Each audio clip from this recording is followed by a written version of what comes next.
Hey everybody, JB here back with another CyberInsight live stream. We're continuing doing the TryHackMe Advent of Cyber, and today's room, task 11, day 6, is on email analysis. So we're going to hop in here. If you have any questions as we move through it, throw it in the chat. Also, appreciate it if you smash the like button, subscribe to the channel, all that other good stuff. Just off the top, it looks like TryHackMe's been having some issues with their website. So if you run into something where it looks like all of your progress is reset for the different tasks that we've been doing, don't worry about that. They're working on it, and that should be resolved. So you didn't lose all your progress. So let's see what we got going on here. Elf McBlue found an email activity while analyzing the log files, and it looks like everything started with an email. So it's worth pointing out for this room, there is a machine that we're going to be using, so you might as well go ahead and hit the start machine here.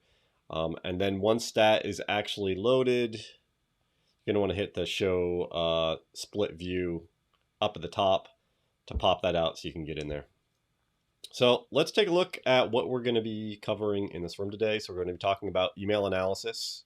We're going to be talking about the different header sections that are in an email, different questions to ask when doing email analysis to determine whether or not email might be malicious or not.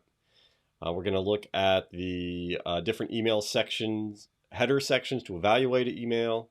And we're going to cover a few different tools that we can use both for doing analysis on emails and then also analysis on attachments and files that we might find to determine whether or not we want to dig deeper into seeing if they might be malicious or not.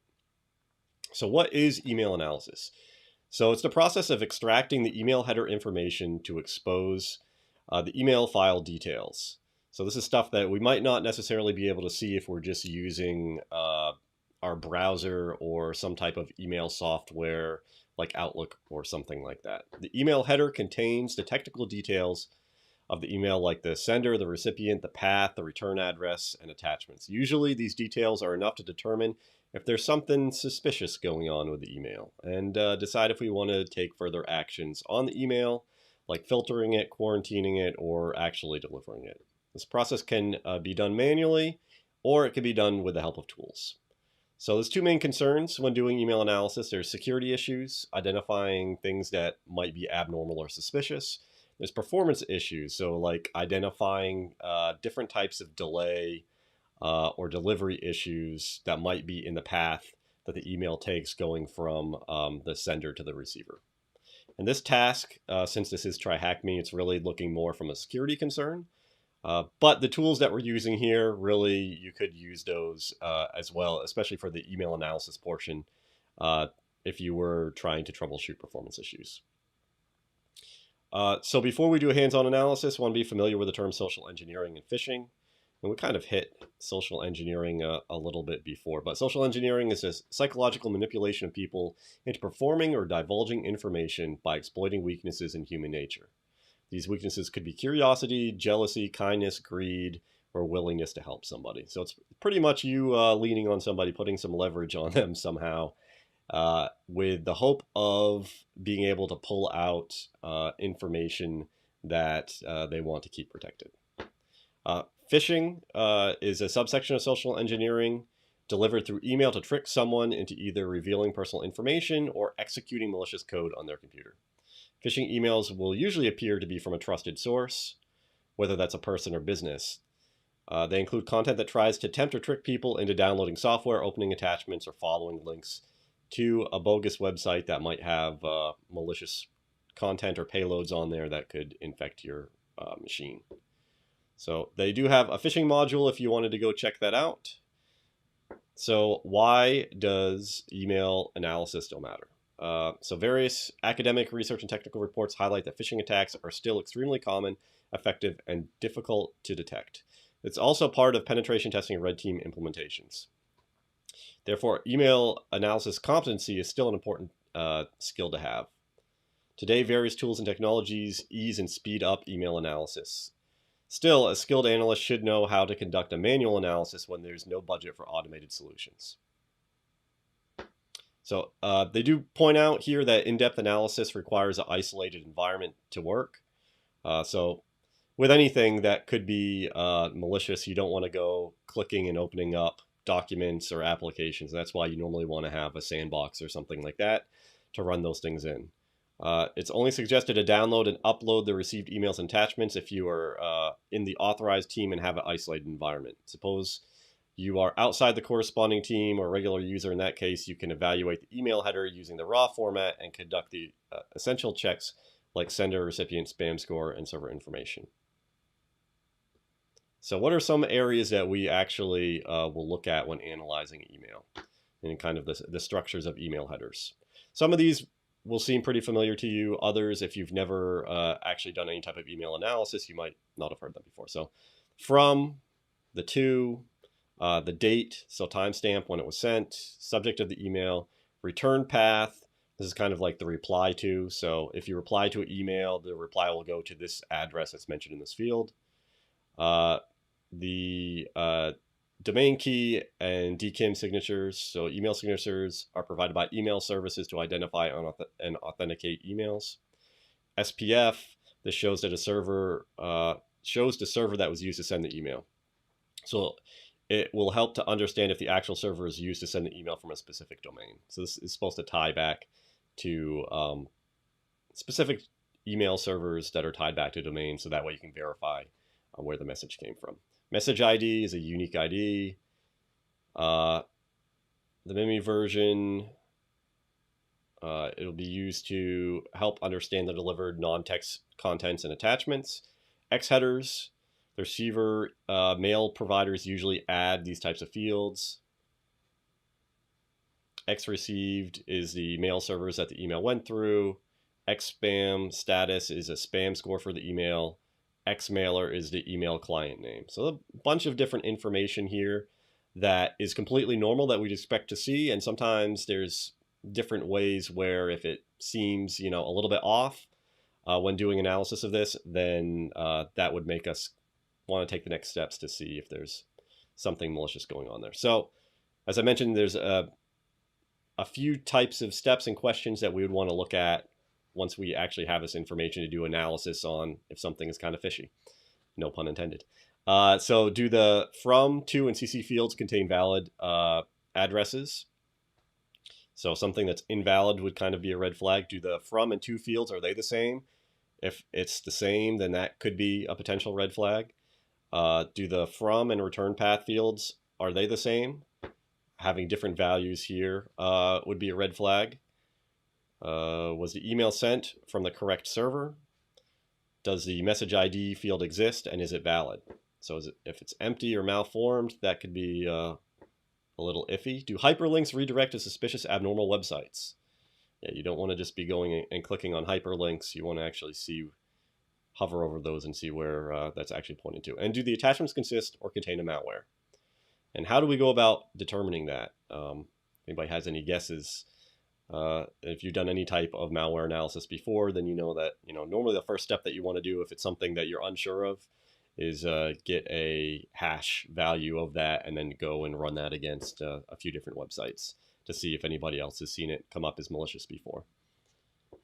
So you also need an email header parser tool or configure a text editor to highlight and spot the email headers details easily. So one of the tools that is actually on this box is Sublime Text. And that's to view email files without opening or executing any of the things in there. So we can actually go ahead and pop this open real quick.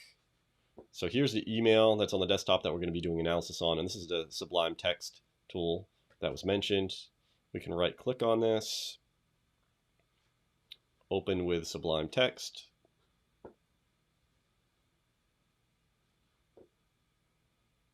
And you see a whole bunch of what looks to be hex data.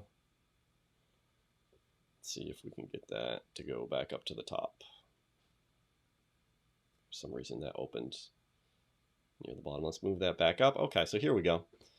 So we have a subject, a from chief elf at chief.elf@santaclaus.thm, a date stamp, a version, This is the 2 elves.all. It's kind of good to make sure that what we see, so a message ID, it's kind of interesting. The message ID, I don't know that we normally would see that in like a hex output like that. So we can actually dig into that. We can take a look at that. Here's the spam score. This is received, so the email server was received from, where it's going to. The return path, this right away looks off. So it was supposed to be sent from Chief Elf, but the return path is to murphy.evident@bandityeti.thm. So that looks a little dicey there. And then we see that there's more content down here. This is all base 64. And we see that there is, and this might actually just put it in base 64, maybe, for the top part there. I don't think so, though. And then we see that there's actually attachment, a division of labor load share plan. Let's go back up to the top here. Yep. That message ID is kind of interesting. Let's see. So we're going to go to a tool called CyberChef. And we can kind of pop this open. This is a good tool for trying to decode or encode data. Oh, that's not what we wanted. Let's go. I forgot we gotta do this through the machine like this. There we go. All right. Did that not?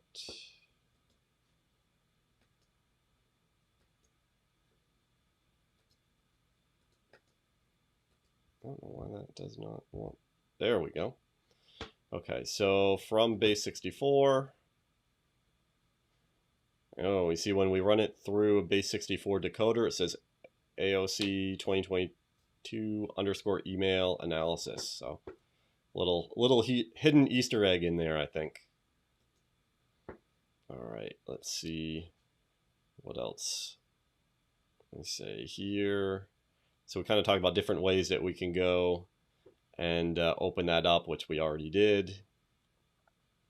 Let's say text editors are helpful analysis, but there are some tools that can help you view the email details in clearer format. In this task, we'll use the EML analyzer tool to view the body of the email and analyze the attachments. So this tool is designed to parse email headers for a better view and analysis process. The tool is already on the VM, so we can use that, and it will show the headers, body, embedded URLs, plain text, HTML data, and attachments. So the query that we want to use on this, we're going to go EML analyzer dash lowercase I for the path to the file that we're going to open, so that .eml file that we already have on the desktop. And then we want to see the headers, so that's dash dash header, show URLs dash U, show clear text data dash dash text, and extract all the attachments. So that's another dash dash extract dash all. Okay, so we should be able to do that.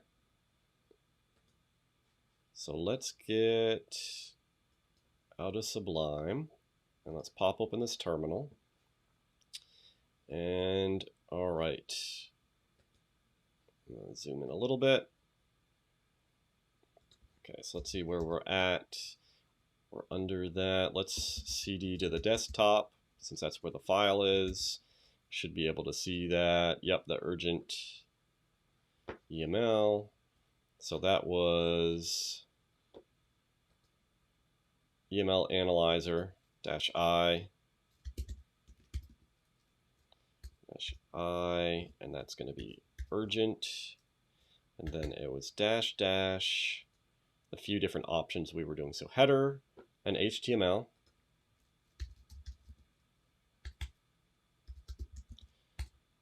And then dash U for URLs. and then text and extract all.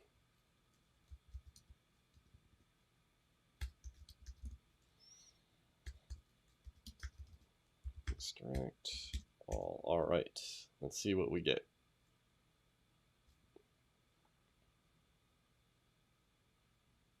Okay, so we're going to get some of the same information that we got when we were using that other tool set. So subject, from, date, content, message ID, spam score, all of that stuff. Let's see if there's any URLs in the HTML. There was not. All right, and then the plain text, there was no plain text. So then HTML, we do have this. So this is the email that was sent, written in HTML. Dear elves, due to technical problems in the blue section of our toy factory, we are having difficulties preparing some toys. There are a few days left to Christmas, so we need to use the time efficiently to prepare every wish list we receive. Due to that, the blue section's workload is shared with the rest to avoid any toy production delay. The detailed division of labor is included in the attached document. Good luck to you all. And then there is a document here, this division of labor load share plan document that was extracted. Now, already looking at this, we already kind of noticed a few things that were kind of off. The message ID was in hex, and then we also noticed that the return path is to this email address that is not what the from was. And then also on top of that, it's from Bandit Yeti, so we would say at this point this is kind of suspicious. Also the spam score too, I think we would take that into account. So we might not just want to go clicking and opening up this document just yet. So kind of keep that in the back of our mind. We might want to do something with that versus just clicking and opening it to take a look. So at this point, sender and recipient controls, return path, email server, message ID, spam, and attachments. So at this point, we can use OSINT tools to check email reputation and enrich the findings. So there's this emailrep.io. So we can actually take the sender address and the address found in the return path. And we can kind of see what comes up with that. So we just go, we're going to take this guy. See if we can just copy this, move this over.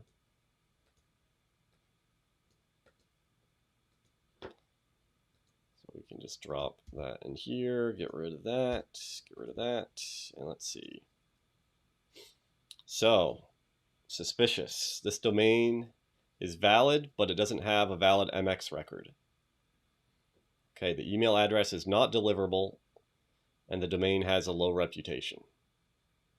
We've not observed this email on the internet. So, obviously in this case, since this is kind of a room, like we wouldn't expect this to actually be deliverable, but yeah, the fact that it doesn't have a valid MX record is suspicious, and we're considering this risky. You know, this might be a good step in the process as far as analyzing other domains that you might find within emails.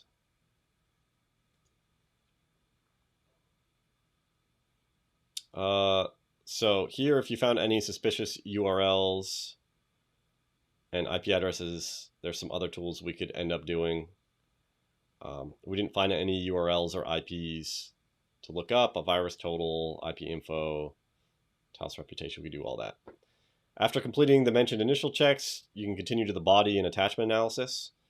So, as I mentioned, the sample doesn't have any URLs, it only has an attachment. So what we would then want to do is do a hash value of the file and get that, and then run that against some different websites that will look it up to see if anybody else has flagged this particular document or application or exe or whatever it is, whatever the attachment was, as being malicious.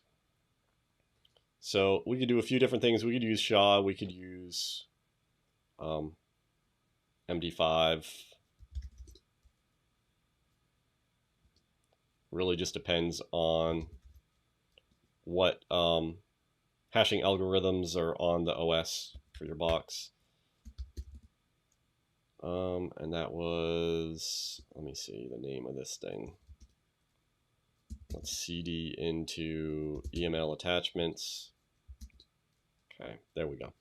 Let's go SHA-256 division of labor plan. Okay, so now we have that hash value that we can then go and look. I think we'll go to virus total first.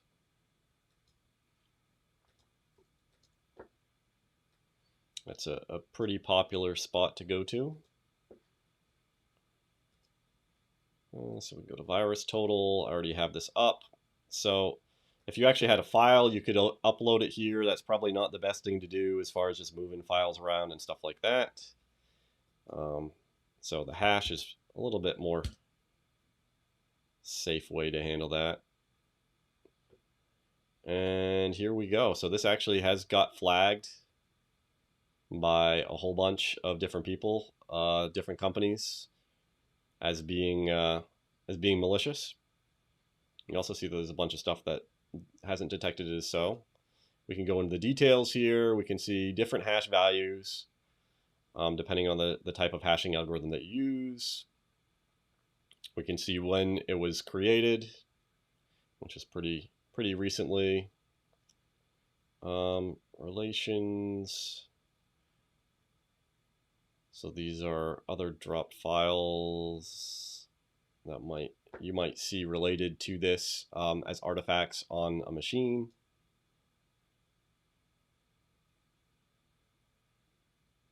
Behavior. Detections, malware. There's some MITRE signatures. So mapping this back to the MITRE attack framework, which you remember we talked about, I think, on the first task. Execution, defense evasion, discovery. These are files that are dropped. Registry, keys that might be changed. Process and service actions that it does. So all stuff that you can kind of tie together to look for potential changes in the environment. Okay, so that was using virus total. Let's see if they want us to do anything else. So another one that we can use is this inquest, and they kind of tell us how to go about doing that. So we're going to go to inquest, search for the hash value, drop that in there, and then there should be, yeah, we can go, oh, that's what I wanted. Yeah, indicator lookup, we can drop the hash there. We can do that, and then we can click on this to look at the actual report. And so this is malicious, kind of shows a lot of the same stuff. First seen, size, different hashes, subcategory, they have it as a macro hunter.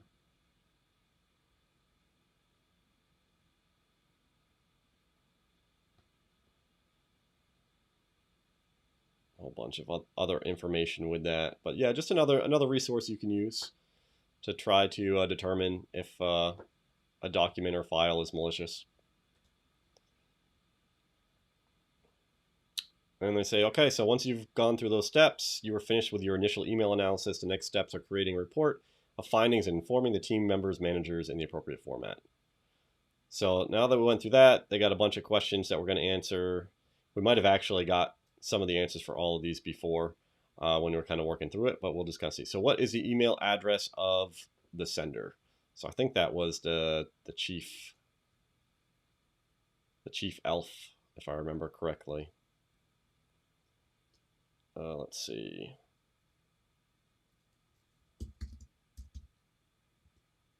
We're going to get out of here. We're going to run that again.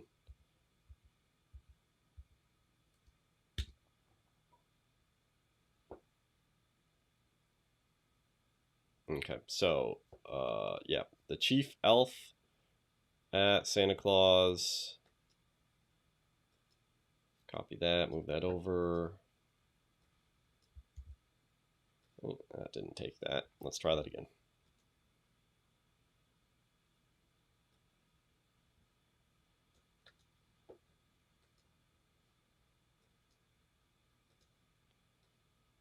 Okay.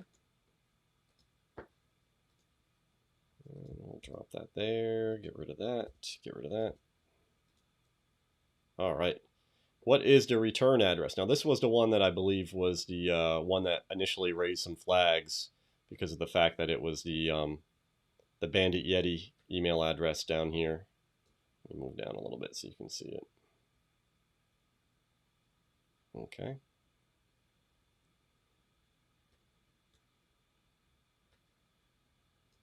Just trying to copy that. Let's see. There we go.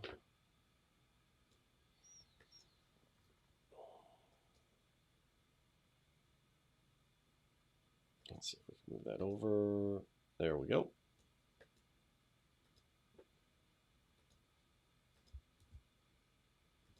Murphy.evident@bandityeti.thm. Okay.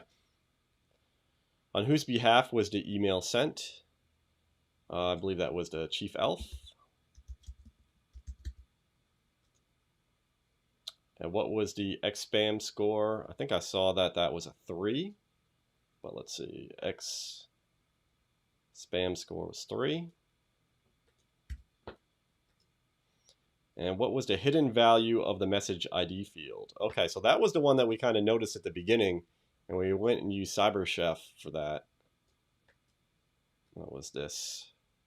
AOC email analysis. Because remember, this was in that ID field right here, the message ID field. That was kind of weird, the fact that it was in base 64.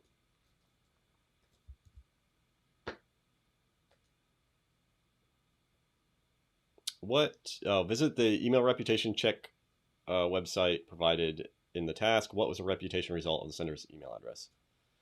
So that was risky.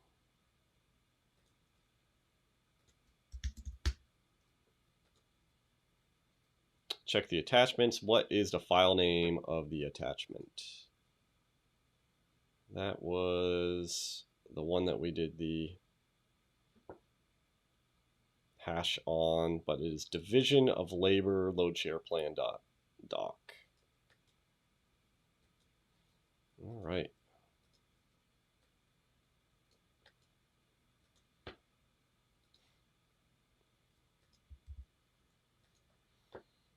What is the hash value of the attachment? We already went and pulled that.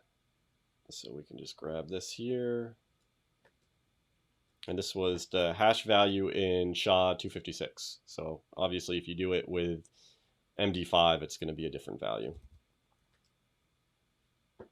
Visit the virus total website and use the hash value to search. What was the second tactic marked in the MITRE attack section? We actually happen to be here under the tactics and techniques. It was defense evasion.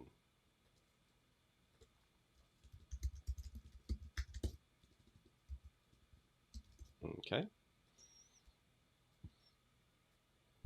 Visit the Inquest website and use the hash value search. What is a subcategory of the file? We saw that too. Let's see. It was macro_hunter.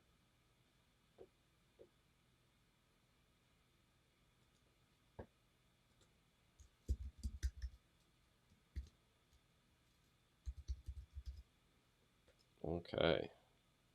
And that is it for this task. Oh, I see a comment come in. I don't know if you missed it at the beginning of when I started doing this room, but yeah, TryHackMe is having an issue, and they left a little note up here as far as the previous answers getting reset. They're aware of it. They're going to fix it, so you can just keep going and doing the stuff, and I think they'll have everything set back to how it was. So you don't have to worry. You won't lose the credit that you had for already moving through the previous tasks. So I think that's it. If nobody has any other questions, it's a cool room doing a little email analysis. So let's see, anything else? Yeah, hopefully they do. Worst case, if you need all the answers and you don't remember them, pretty much the end part of all of my videos, you can just go and click on that, since we recap all the answers, and you can go and throw those in, to get credit for all that stuff. So, well, I think that's it. If you're checking it out, make sure you smash the like button, subscribe to the channel, leave me any questions or comments, and yeah, we'll get at it. I'll be back tomorrow with, what will that be? Day 7, I think. So, all right. Chat with you later. Bye.